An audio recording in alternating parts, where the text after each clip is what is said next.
प्यारे विद्यार्थियों, साथियों, आज हम बात करेंगे सामाजिक मनोवैज्ञानिक उपागम जो कि मैकग्रेगर एवं मैस्लो के द्वारा दिया गया है।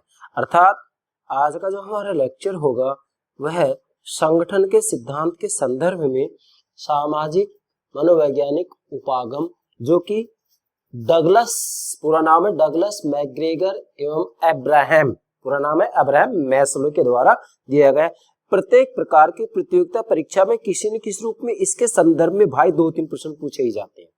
चाहे आप यूपीएससी की तैयारी कर रहे हो, पीएससी की तैयारी कर रहे हो, college lecture, school lecture, UGC net, किसी की भी तैयारी कर रहे हो, बशर्ते कि राजनीति विज्ञान से संबंधित प्रतियोगिता परीक्षा हो, निश्चित रूप में इस लेक्चर के संदर्भ में प्रश्न पूछे ही जाते हैं। मैंने सभी महत्वपूर्ण बातें नोट कर दी हैं और एक एक बात की व्याख्या को मैं इस तरीके से समझाऊंगा कि भाई आपको इधर उधर भटकने की कतई आवश्यकता नहीं है। मैं आपको बार बार कहता हूं कि मैंने जो YouTube चैनल बनाया है वह इसलिए बनाया है कि मैंने 23-24 वर्ष तक महाविद्यालयों में जब विद्यार्थियों को पढ़ाया तो मैंने वहां पाया कि उनको राजनीति विज्ञान का पाठ, लोक प्रशासन, अंतर्राष्ट्रीय राजनीति ठीक से नहीं समझाए जा रहे थे। शोध प्रविधि, रिसर्च मेथोडोलॉजी, ये paper, western thinkers, Indian thinkers, ये ठीक से नहीं समझाए जा रहे थे। तो मैंने तय किया कि क्यों ना मैं मेरे YouTube चैनल के ऊपर राजनीति विज्ञान का संपूर्ण पाठ्यक्रम मेरे प्राणों से प्यारे विद्यार्थियों को उपलब्ध कराऊं। इसी ही लक्ष्य को ध्यान में रखते हुए मैं प्रतिदिन एक लेक्चर अपलोड करता हूं। प्राणों से प्यारे विद्यार्थियों, प्रतिदिन जो मैं एक लेक्चर अपलोड करता हूं उसकी जानकारी, सूचना आपको प्राप्त हो सके, इसके लिए हमारे YouTube चैनल को सब्सक्राइब अवश्य कीजिएगा।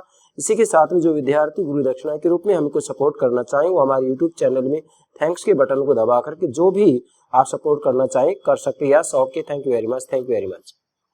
सामाजिक मनोवैज्ञानिक उपागम की चर्चा करेंगे। आज हम संगठन के सिद्धांतों के संदर्भ में सामाजिक मनोवैज्ञानिक उपागम ले रहे हैं। अब सबसे पहले इसकी पृष्ठभूमि बनाएं। पृष्ठभूमि क्या, ये मैंने आपके लिए डायग्राम बना रखा है, ध्यान दीजिएगा। एक डायग्राम यहाँ बनाया है, इसके माध्यम से आप सामाजिक मनोवैज्ञानिक उपागम को आसानी से समझ सकते हैं। क्या कि संगठन संबंधी उपागमों को विद्वानों ने मुख्यतः 3 भागों में विभाजित किया है। जैसा कि पिछले लेक्चर में मैंने आपको संकेत दिया था, उससे पिछले में दिया था, क्योंकि इसको समझे बिना आगे हम बढ़ नहीं सकते। मैंने यहाँ शॉर्ट में लिखा संगठन संबंधी उपागमों को कुछ विद्वानों ने 3 भागों में विभाजित किया है। नंबर 1, शास्त्रीय उपागम। शास्त्रीय उपागम के संदर्भ में मैंने सामान्य रूप में 2 वीडियो अपलोड कर दिए हैं और शास्त्रीय उपागम के संदर्भ में ही 2 उपागम होते हैं जो कि वैज्ञानिक प्रबंध उपागम और नौकरशाही उपागम है। ये दोनों के ऊपर भी मैंने अलग से एक लेक्चर अपलोड कर दिया है, आप प्लेलिस्ट में देख सकते हैं। इसके बाद में नवशास्त्रीय उपागम ले रहे हैं हम। दूसरा, नवशास्त्रीय उपागम के अंतर्गत भी 2 उपागम होते हैं। एक होता है मानव संबंधात्मक उपागम जो कि मैंने अपलोड कर दिया है, आप प्लेलिस्ट में देख सकते हैं। और दूसरा है सामाजिक मनोवैज्ञानिक उपागम जो कि डगलस मैकग्रेगर एवं अब्राहम मैस्लो के द्वारा दिया गया है, जिसकी की चर्चा हमें आज करनी है। इसके बाद में एक बात जो महत्वपूर्ण रूप में ध्यान रखनी है वो ये रखनी है कि नवशास्त्रीय उपागम या मानव संबंधात्मक उपागम और सामाजिक मनोवैज्ञानिक उपागम के अंतर्गत मुख्यतया मानव व्यवहार के अध्ययन पर जोर दिया गया है। मतलब मुख्यतः यहाँ मानव तत्व को समझने की सदियों पुरानी समझ को नई तकनीक प्रदान की है, ये बात आपको ध्यान में रखनी है। और जो मुख्य बल दिया गया है वो ये दिया गया है क्या कि संगठन के अंतर्गत श्रमिक कर्मचारी ज्यादा से ज्यादा कार्य किस प्रकार से करें, कर्मचारियों को, श्रमिकों को किस रूप में प्रेरित किया जा सके जिससे कि वो ज्यादा से ज्यादा कार्य कर सके। इसलिए नवशास्त्रीय उपागम या मानव संबंधात्मक उपागम और सामाजिक मनोवैज्ञानिक उपागम, मतलब ये दोनों ही उपागम मानव व्यवहार के अध्ययन पर जोर देते हैं। अर्थात संगठन के अंतर्गत ये मानव के व्यवहार को समझने के ऊपर बल देते हैं कि वास्तविक रूप में एक श्रमिक की जो कार्य क्षमता होती है वह कार्य क्षमता किन किन तत्वों से प्रभावित होती है। क्या करूं, कार्य क्षमता किन किन तत्वों से प्रभावित होती है। इसके बाद में दूसरी जो बात है वह ये है कि नवशास्त्रीय उपागम से संबंधित जो विद्वान और हैं वो है मेरी, पार्कर, फॉले, बर्जर और डिक्सन। ये एग्जाम में कभी कभी पूछ लिया जाता है, तो इन विद्वानों के नाम आप और नोट करेंगे। ठीक है। अच्छा, अब हम चर्चा करते हैं सामाजिक मनोवैज्ञानिक उपागम डगलस मैकग्रेगर एवं मैस्लो की। चलिए शुरू करते हैं। यह उपागम कौन सा उपागम? सामाजिक मनोवैज्ञानिक उपागम। यह उपागम संगठन तथा मानव के बीच संबंधों को समझने का एक साधन है और यह मानव पक्ष पर बल देता है। निचोड़ है, ये सार है इसका संपूर्ण उपागम का। क्या कि सामाजिक मनोवैज्ञानिक उपागम, यह उपागम सामाजिक मनोवैज्ञानिक उपागम संगठन तथा मानव, चूंकि हम संगठन के सिद्धांतों का एक अध्ययन कर रहे हैं और संगठन में कार्य कौन करते हैं? मनुष्य ही तो करते हैं। तो विशेषकर यहाँ संगठन तथा मानव के बीच संबंधों को समझने का एक साधन है ये उपागम। कौन सा?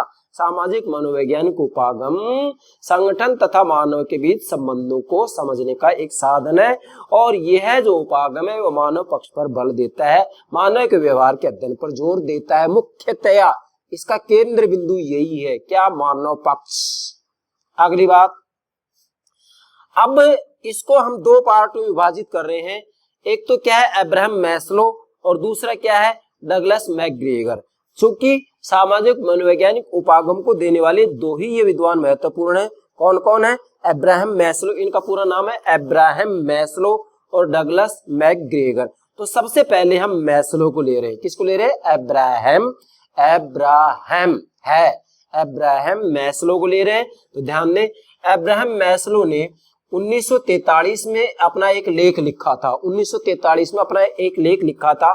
इस लेख का नाम था मानव अभिप्रेरणा। मानव अभिप्रेरणा, संगठन में कार्य करने वाले जो मानव होते हैं, मानव अभिप्रेरणा का एक सिद्धांत इसका नाम रखा। ध्यान दीजिएगा, ये एग्जाम पूछ लिया जाता है। लेख का नाम क्या है? मानव अभिप्रेरणा का एक सिद्धांत।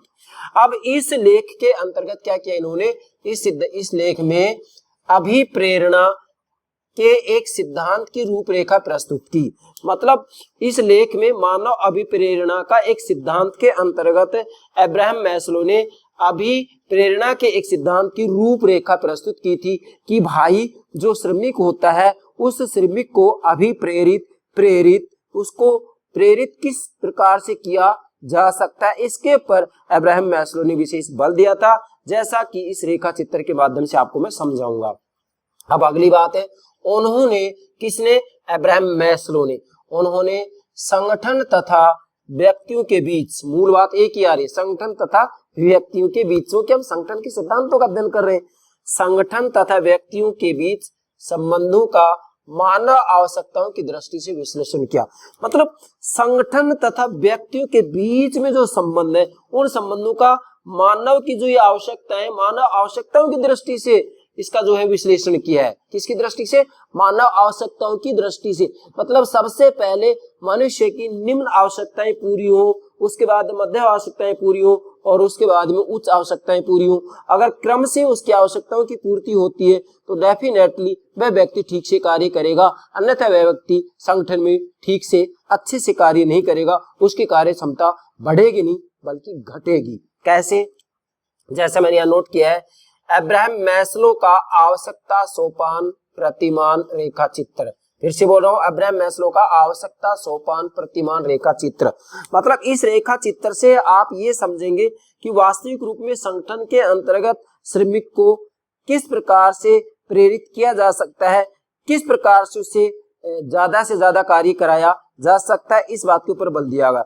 और इस बात में भी ये बात कही गई कि सबसे पहले जो व्यक्ति है, मनुष्य है, उसकी निम्न स्तर की आवश्यकता की पूर्ति होनी चाहिए, उसके बाद में आगे बढ़ते जाए मध्यम स्तर की और उच्च स्तर की आवश्यकताएं पूर्ति होनी चाहिए। यदि सबसे पहले उच्च स्तर की आवश्यकताएं पूरी कर दी जाती हैं तो व्यक्ति का पूरा ध्यान निम्न आवश्यकता पर रहेगा। मतलब शारीरिक आवश्यकता की पूर्ति सबसे पहले होनी चाहिए, सुरक्षा आवश्यकता की पूर्ति उसके बाद में होनी चाहिए, फिर सामाजिक आवश्यकता की पूर्ति होनी चाहिए, फिर सम्मान की आवश्यकता की पूर्ति होनी चाहिए, उसके बाद में उसको पूर्ण संतुष्टि की प्राप्ति होनी चाहिए। अगर व्यक्ति को सीधा ही उच्च स्तर की जो आवश्यकताएं वो पूरी करा दी जाए और उसको कोई सुरक्षा नहीं दी जाए, उसको कोई सामाजिक और ये सम्मान की और शारीरिक आवश्यकताएं की पूर्ति नहीं होती है, तो डेफिनेटली वह व्यक्ति अभिप्रेरित नहीं हो सकता, वह व्यक्ति कभी भी संगठन में ठीक से कार्य नहीं कर पाएगा। विशेषकर श्रमिक की तरफ ही संकेत किया जा रहा है। अब यहाँ मैंने दो बातें नोट की है। क्या? कि निचले स्तर की आवश्यकता को पूरा किए बिना व्यक्ति को अभिप्रेरित नहीं किया जा सकता। आप ध्यान देंगे, निचले स्तर की आवश्यकता को पूरा किए बिना व्यक्ति को अभिप्रेरित नहीं किया जा सकता। तो निचले स्तर की आवश्यकता कौन सी है? शारीरिक आवश्यकताएं। तो जब तक व्यक्ति की शारीरिक आवश्यकताओं की पूर्ति नहीं होगी तब तक वो आगे के कार्य करेगा नहीं। शारीरिक आवश्यकता, मान लीजिएगा एक व्यक्ति को भरपेट भोजन ही नहीं मिल रहा है तो फिर उसको आगे की जो आवश्यकता है उनकी जरूरत ही नहीं है। तो सबसे पहले व्यक्ति की शारीरिक आवश्यकताओं की पूर्ति होनी चाहिए, उसके बाद में उसकी सुरक्षा की जो आवश्यकता है उसकी पूर्ति होनी चाहिए, उसके बाद में सामाजिक आवश्यकताओं की पूर्ति होनी चाहिए, उसके बाद में उसको सम्मान जो है, सम्मान, क्योंकि सभी व्यक्ति को सम्मान चाहिए, सम्मान भी एक आवश्यकता है, उसको सम्मान मिलना चाहिए, उसके बाद में उसे पूर्ण संतुष्टि प्राप्त होनी चाहिए, तभी जाकर के वह एक संगठन में ठीक से कार्य करेगा। तो फिर से दोहरा रहा हूं, निचले स्तर की आवश्यकता को पूरा किए बिना व्यक्ति अभिप्रेरित नहीं किया जा सकता। तो निम्न स्तर की आवश्यकता कौन सी होती है? शारीरिक आवश्यकता है। तो सबसे पहले शारीरिक आवश्यकताओं को पूरा किया जाना चाहिए। व्यक्ति की जो शारीरिक आवश्यकताएं होती हैं उनको ध्यान में रखा जाना चाहिए। जब तक व्यक्ति की शारीरिक आवश्यकताओं को पूरा नहीं किया जाएगा, उनको ध्यान में नहीं रखा जाएगा, तब तक संगठन में मानव ठीक से कार्य नहीं करेगा, श्रमिक मजदूर ठीक से कार्य नहीं करेगा। दूसरा मैंने लिखा है, प्रत्येक आवश्यकता एक समय पर एक व्यक्ति के लिए लक्ष्य होती है। मतलब जब तक शारीरिक आवश्यकता की पूर्ति नहीं होगी तब तक व्यक्ति आगे नहीं बढ़ेगा। इसलिए सबसे पहले व्यक्ति की शारीरिक आवश्यकता की पूर्ति होनी चाहिए। अब पूरा जो लक्ष्य होगा व्यक्ति का शारीरिक आवश्यकता पर होगा। यह आवश्यकता पूरी होने के बाद में फिर व्यक्ति का पूरा लक्ष्य सुरक्षा पर होगा कि अब हमें सुरक्षा भी मिलनी चाहिए, हमारे जीवन की सुरक्षा हो, हमारी संपत्ति की सुरक्षा हो। यह आवश्यकता पूरी होने के बाद में फिर सामाजिक आवश्यकताओं के ऊपर पूरा ध्यान दिया जाएगा। ये सामाजिक आवश्यकता इसका लक्ष्य बन जाएगा। सामाजिक आवश्यकताओं का लक्ष्य पूरा होने के बाद में फिर सम्मान प्राप्ति का लक्ष्य होगा, और सम्मान प्राप्ति का लक्ष्य पूरा होने के बाद में फिर व्यक्ति को पूर्ण संतुष्टि या स्वयं उपलब्धि की तरफ ध्यान दिया जाएगा। तो कहने का यहाँ मूल भावार्थ यह है कि प्रत्येक आवश्यकता एक समय पर एक व्यक्ति के लिए लक्ष्य होती है। जब तक एक लक्ष्य या एक आवश्यकता पूरी नहीं होगी तब तक व्यक्ति आगे नहीं बढ़ पाएगा। सबसे पहले प्रथम या निम्न स्तर की आवश्यकता पूरी होनी चाहिए, उसके बाद क्रमशः ये आवश्यकताएं पूरी होनी चाहिए। यदि आवश्यकताएं इस प्रकार से क्रमशः पूरी हो रही है तो वह व्यक्ति निश्चित रूप में संगठन में अभिप्रेरित किया जा सकता है, उसको प्रेरित किया जा सकता है, या उससे हम ये कहेंगे कि ठीक तरीके से कार्य कराया जा सकता है। ये हो गया आपका अब्राहम मैस्लो का सिद्धांत।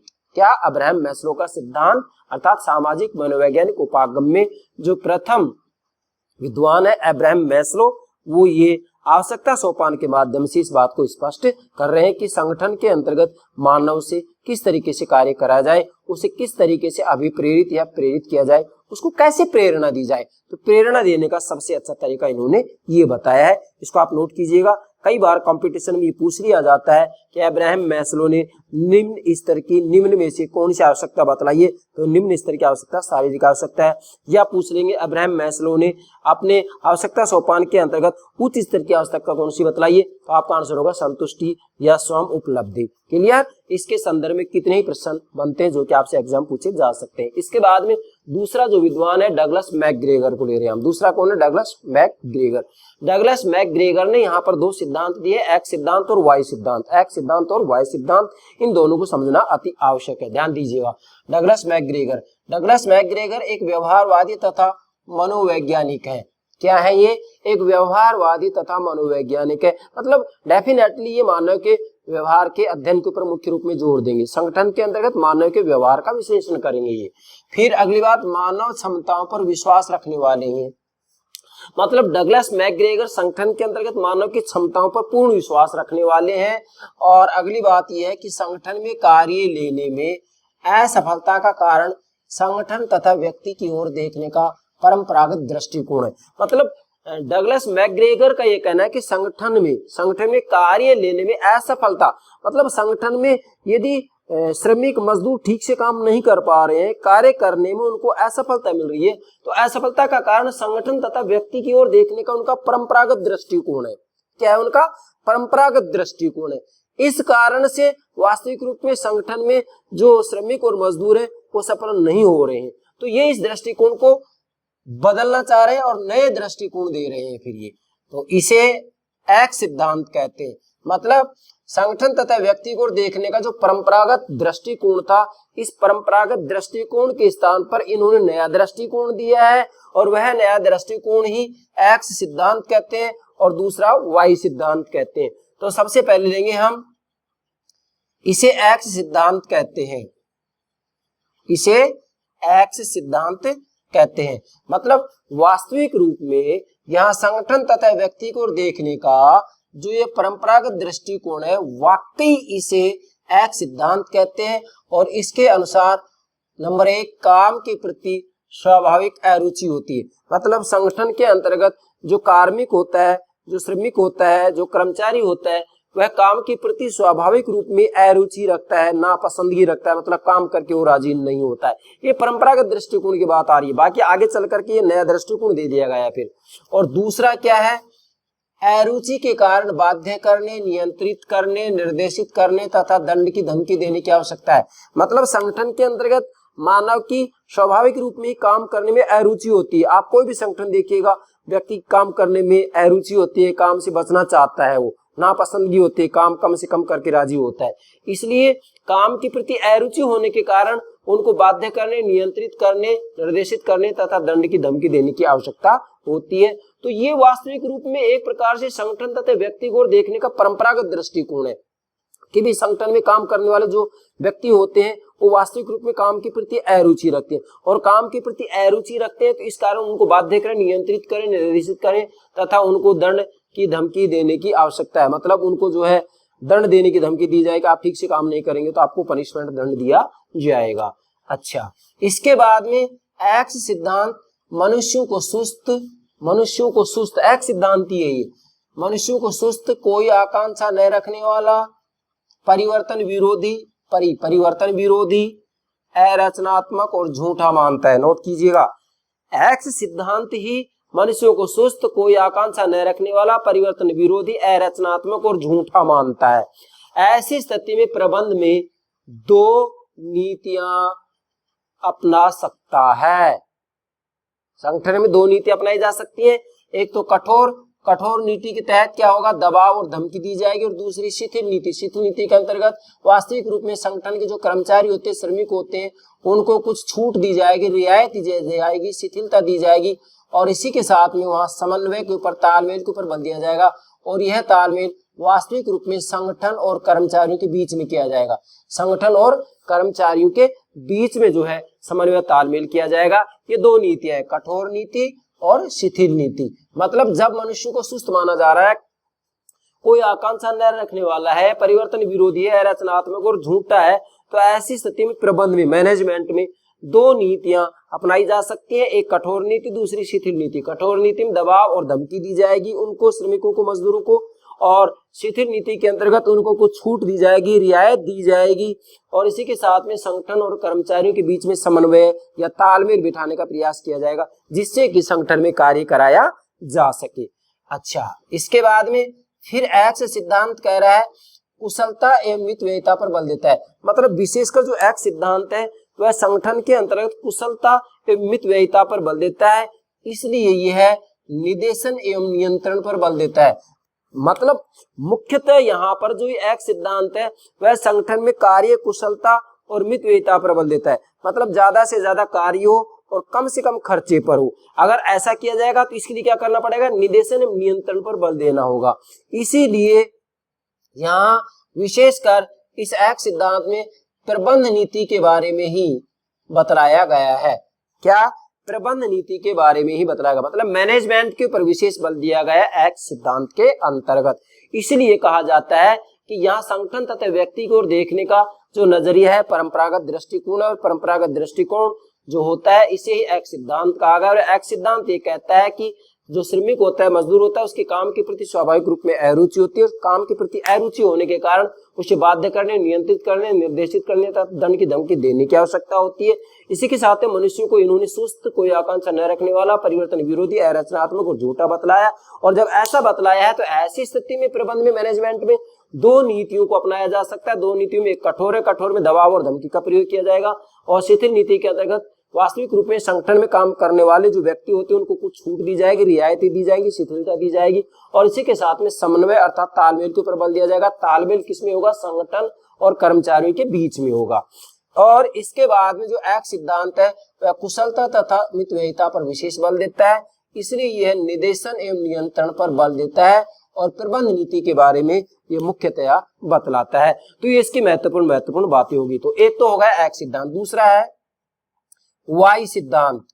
एक्स और वाई सिद्धांत दोनों ही डगलस मैकग्रेगर के द्वारा दिया गया है। ये तो जो देखने का नजरिया है परंपरागत है। इसके बाद में यहाँ पर इसमें कुछ परिवर्तन किया जाता है। आप ध्यान देंगे वाई सिद्धांत मनुष्य तथा प्रबंध मैनेजमेंट, मनुष्य तथा प्रबंध के बीच संबंधों को एक नई दृष्टि प्रदान करता है। आप ध्यान दीजिएगा, परंपरागत दृष्टि के स्थान पर नई दृष्टि प्रदान करता है। ये क्या कि इसमें निदेशन एवं नियंत्रण के स्थान पर, अब देखिएगा इसके अंतर्गत एक्स सिद्धांत में निदेशन एवं नियंत्रण पर बल दिया गया है। ये निचोड़ है, सार है, इसको समझ जाएंगे तो कंपटीशन में कहीं पर प्रश्न पूछा जाए आप गलत नहीं कर सकते। भाई मैंने यहाँ लिखा निदेशन एवं नियंत्रण के स्थान पर, निदेशन एवं नियंत्रण पर बल कहाँ दिया गया है? एक्स सिद्धांत के अंतर्गत। यहाँ क्या होगा? निदेशन एवं नियंत्रण के स्थान पर समन्वय की स्थापना करता है। मतलब वाई सिद्धांत में निदेशन एवं नियंत्रण के स्थान पर समन्वय की स्थापना करता है, समन्वय के ऊपर बल दिया जाता है। अगली बात, वाई सिद्धांत एक ऐसे संगठन को बनाए रखने के महत्व पर बल देता है जिसमें लोग आत्मविश्वासी तथा अभिप्रेरित अनुभव करें। बहुत महत्वपूर्ण बात है। वाई सिद्धांत एक ऐसे संगठन को बनाए रखने के महत्व पर बल देता है, एक ऐसे संगठन को बनाए रखने के महत्व पर बल देता है जिसमें लोग आत्मविश्वासी तथा अभिप्रेरित अनुभव करें। मतलब वो संगठन को इस रूप में बनाए रखना चाहता है जिस संगठन के अंतर्गत लोग आत्मविश्वासी एक दूसरे पर विश्वास करें और इसी के साथ में वो अपने आप को अभिप्रेरित महसूस करें। अभिप्रेरित तभी महसूस करेंगे जबकि वास्तविक रूप में उनकी आवश्यकताओं को ध्यान में रखा जाएगा। तो ये वाई सिद्धांत ये बात बतलाता है। इसमें मुख्य जो बात आई है वो ये आई है कि वाई सिद्धांत निदेशन एवं नियंत्रण के स्थान पर समन्वय की स्थापना करता है और वाई सिद्धांत एक ऐसे संगठन को बनाए रखने की महत्व पर बल देता है जिसमें लोग आत्मविश्वासी तथा अभिप्रेरित अनुभव करें। ये दूसरी बात है, आत्मविश्वासी तथा अभिप्रेरित अनुभव करें। ये दो बातें मुख्यतः हैं, ये कंपटीशन में किसी भी रूप में पूछी जा सकती है। इसके बाद में हम इन दोनों ही विद्वानों के बारे में निचोड़ निकाले, निष्कर्ष निकाले। किन दोनों विद्वानों के बारे में? डगलस मैकग्रेगर एवं अब्राहम मैस्लो, दोनों मैंने लिखा दोनों विद्वानों ने। दोनों विद्वानों का मतलब ये नहीं लेंगे एक्स और वाई सिद्धांत, नो, दोनों विद्वानों का मतलब होता है डगलस मैकग्रेगर एवं अब्राहम मैस्लो। नोट कीजिएगा, दोनों विद्वानों ने मतलब डगलस मैकग्रेगर एवं अब्राहम मैस्लो, दोनों विद्वानों ने मानव तत्व को समझने की सदियों पुरानी समझ को नई तकनीक प्रदान की है। ये इसका निचोड़ है। मतलब दोनों ही विद्वानों ने मानव तत्व को समझने की, मानव व्यवहार को समझने की, संगठन में मानव व्यवहार को समझने की, मानव पक्ष को समझने की, मानव तत्व को समझने की सदियों पुरानी समझ को नई तकनीक प्रदान की। मतलब मानव के व्यवहार को समझने के लिए इन्होंने पुरानी तकनीक के स्थान पर नई तकनीक का प्रयोग किया है, जैसा कि ये तकनीक आपके सामने है। ये सारी जो मैंने बातें बताई हैं, इन सब बातों के आधार पर आप ये कह सकते हैं कि दोनों विद्वानों ने मानव तत्व को समझने की सदियों पुरानी समझ को नई तकनीक प्रदान की है। ये हो गया आपका सामाजिक मनोवैज्ञानिक उपागम, जो कि डगलस मैकग्रेगर एवं अब्राहम मैस्लो के द्वारा दिया गया। आपसे एग्जाम इस रूप में प्रश्न पूछा जा सकता है कि सामाजिक मनोवैज्ञानिक उपागम निम्न में से किस विद्वान के द्वारा दिया गया है? तो डगलस मैकग्रेगर एवं अब्राहम मैस्लो के द्वारा दिया गया है। हो सकता है इनमें से एक विद्वान का भी नाम दे दिया जाए, तो घबराने की आवश्यकता नहीं होनी चाहिए, मुझे पूरा विश्वास है। आप संगठन के सिद्धांत के संदर्भ में सामाजिक मनोवैज्ञानिक उपागम ठीक से समझ गए होंगे। Yes, okay, thank you very much.